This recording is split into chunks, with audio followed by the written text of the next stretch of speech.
Now, Ron LeFlore. I don't think there's any ball player in either league that draws the reaction from the crowd that you do when you get on first base. Well, it's been something that has happened to me throughout my career. I've been a very exciting base runner, and there's been a lot of times that I've been on base, and the fans have really got going and wanted me to steal bases. And I've always heard the chant, "Go, go, go," and this always excited me, and I've always wanted to, in turn, excite the fans. I notice the one thing you have that's rare indeed.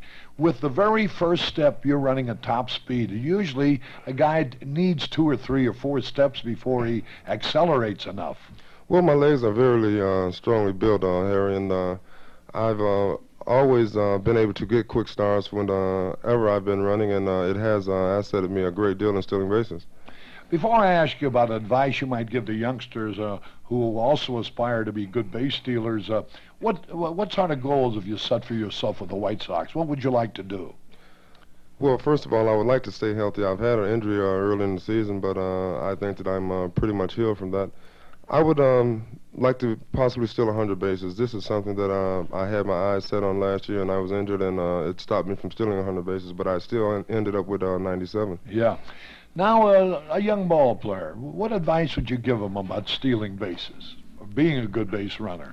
And is it all a straightaway speed? Can you do it too, just with the jump you get?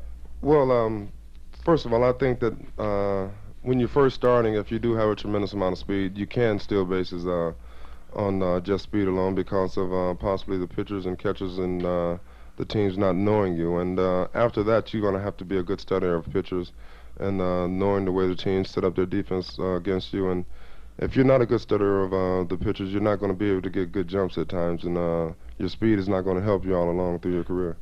Are do you consider yourself a good slider? It seems to me that you always slide straight ahead. You rarely hook.